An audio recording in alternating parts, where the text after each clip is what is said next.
implementation ninyo ng gun ban. Please consider all this. Narinig mo naman yung mga punto, di ba? If consider nyo doon sa, I would like to acknowledge the presence of Senator Mig Zubiri. Thank you, Your Honor. Yeah, I will give you the floor. Tapusin ko lang itong sa...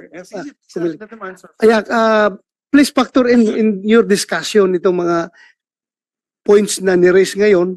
Baka makatulong tayo sa... Try mo lang, ipadala doon sa kanila sa in-bank ninyo for discussion yung mga bagay na ito. Dahil kung mag-amin pa tayo ng batas, baka hindi aabot. Try mo lang. Yun lang ang amin makarating sa inyo, yung mga hinaing nila. Thank you. Yes, Mr. Chair, we will raise this to the Commission and Bank for their consideration. Salamat, salamat. I would like to give the floor to Senator Mig Zubiri. Salamat, maraming salamat, Chairman. Ako, nandito po ako to support you as Chairman of the committee and to support the measure. Marami naman sa inyo. First of all, magandang umaga po sa inyo lahat. Good morning, everyone. Morning. And to all the, of course, stakeholders. Ako po ay pro-gun, alam naman po ninyo yan. Kami mga Republicans dito sa Senado si Senator Bato, ako, Senator Mark, marami kami dito mga naniniwala that we have the right to defend ourselves from all threats, whether it is internal or external, and to assist, of course, the Philippine National Police and the armed forces in times of need. Kaya maganda po, timing po itong batas. Hindi lang ako tatagal dahil chairman din ako ng Committee on Economic Affairs. We're actually tackling the special defense economic zone. So after this, dito naman ako sa committee ko. Both hearings are supportive to each other. Supportive to each other. Kasi for the benefit of the stakeholders, we just passed SRDP, our Self-Reliance Defense Posture Act. And pirma na lang ni Presidente ang kulang. So dahil sa batas na yan, we're now going to have a very vibrant defense material production facilities in the Philippines. Magkakaroon na po tayo. We'll now prioritize, of course, the armed forces, armed services together with the Coast Guard, PNP, and the AFP. We'll now prioritize the selection of locally manufactured defense equipment under the law para mabuhay ulit katulad nung panahon ni former President Marcos. We had the SRDP program at the time. Nalala ko yung mga mini cruiser na dala-dala nyo nung PC kayo.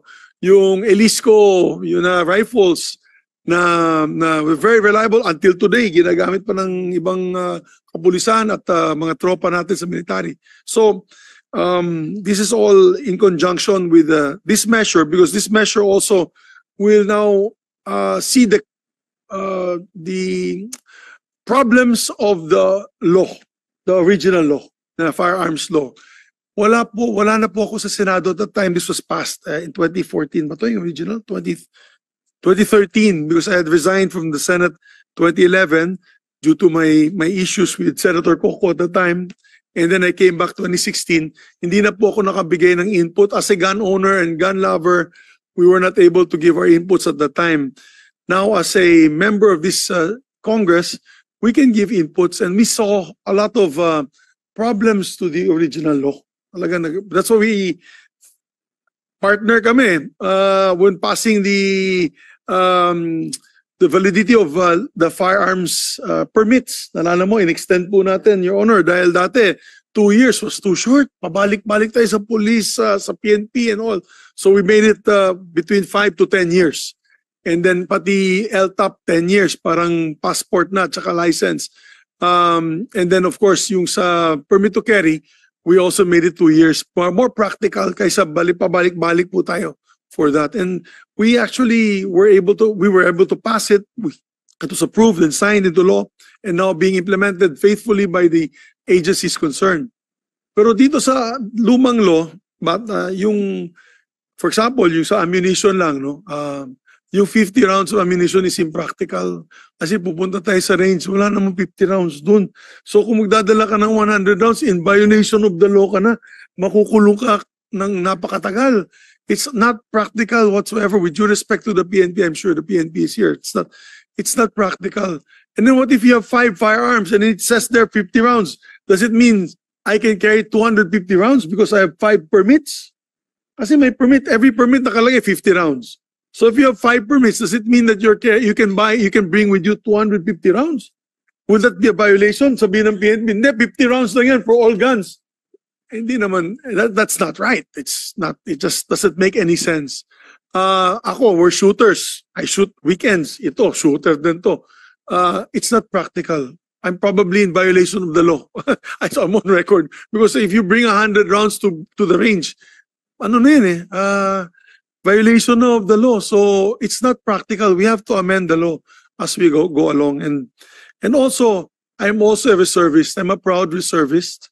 I just recently joined kasi Red Cross ako na matagal. Sa Red Cross, bawal kami sumama sa kahit anong panig, di ba? Neutral.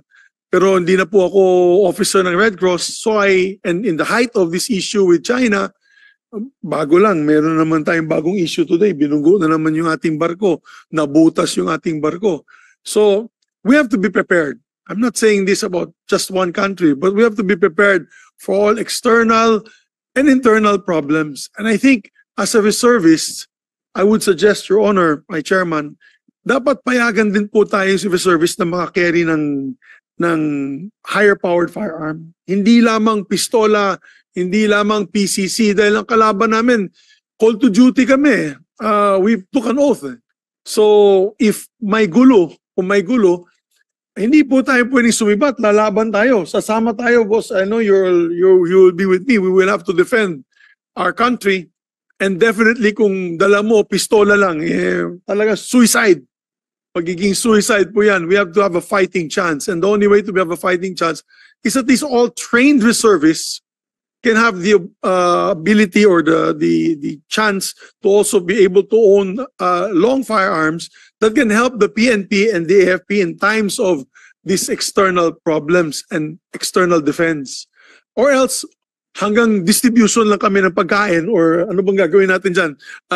Magiging civic action na lang ang gagawin ng mga reservists. Sayang naman po, that's the reason why Senator Bato is pushing for ROTC and reservists all over so that in times of these man-made calamities, particularly strife and war, makagalaw po tayo.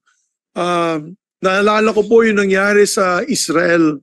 Alam mo, I had, Chairman, the notion that the Israelis after training could bring home their firearms. I was mistaken. Kasi tinawagan ako nung nagkagulo dun sa Israel ng Hamas, tinawagan ako ng ambassador ng Israel. Sabi ko, Ambassador, bakit hindi po sila nakalaban? Hindi sila makalaban dahil alam ko armado yung mga tao mo. Sabi niya, no, we have a new regulation now that all firearms have to be deposited in the base. And only when there is a gulo, ilalabas doon nila yung firearms. Kaya imagine, trained Israeli civilians, they're trained because they're mandated to go to military training. Wala silang magawa. Binagbabaril sila sa loob ng bahay nila together with their children.